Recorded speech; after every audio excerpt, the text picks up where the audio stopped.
परळीचा इम्रान हाशमी धन्या, तू न बेट्या, तू मंत्री राय, आमदार राय, नेता राय, किती बी पैशावाला राय की कोणी बी झाटूंजी राय, तू ही पायली भरली बेट्या. पापाचा घडा भरल्यावर घडा सांडतोच, फुटून जातो घडा. आणि घडा फुटल्यावर फक्त खापरच होतात, काहीच आणि कोणाच्याच कामी नसणारे खापरं. अशी कशी बुकरायची? माणूस मेल्यानंतर बी त्याच्या विधवा बायकांना लुटते.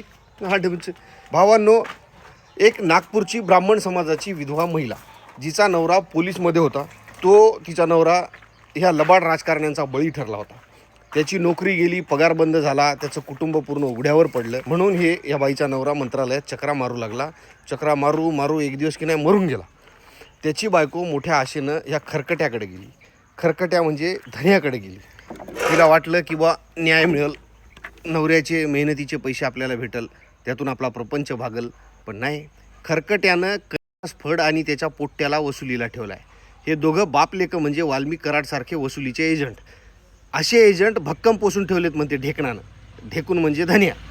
तर बाई आहे बामणाची, फडणवीसची पाहुणी नाही. चायला हे टरबूज ना, ह्याच्या हातात ना राज्य सुरक्षित आहे, ना शेतकरी, ना व्यापारी, ना शाळा, ना तरुण, ना सोयरे, ना कुटुंब, ना काय ना काय ना काहीच सुरक्षित आहे. हां, फक्त ह्याच्या बायकोच्या इच्छा सुरक्षित. आता if I want it means I want it. हाऊ सरपंच ताईचा डायलॉग इथं परफेक्ट लागू होतो. हां, असो.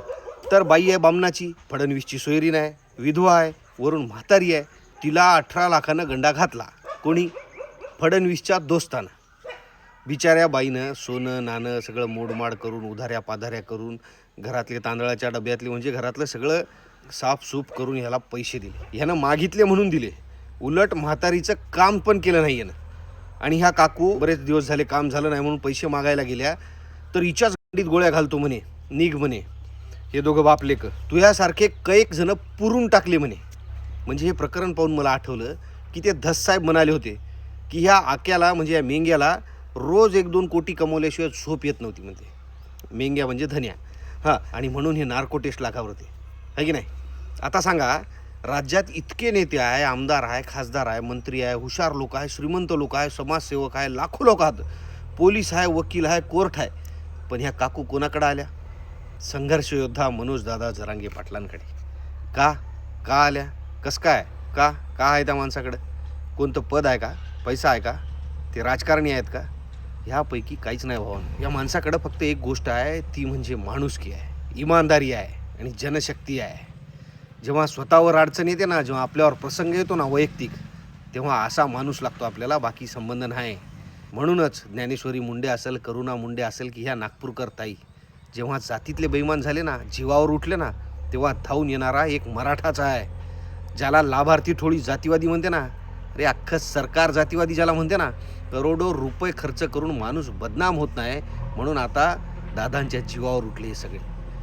पण भावांनो, त्याला बी सांगतो, देवतारी त्याला कोण मारी, असं आहे. अजून भरपूर लढायच्या आहेत, दादांच्या मार्गदर्शनात लढायच्या आहे आणि जिंकायच्या आहे. जात कोणतीही असो, दादांचा प्रत्येक कृतीतून ते मानवतावादी आहे हेच सिद्ध होते. असो.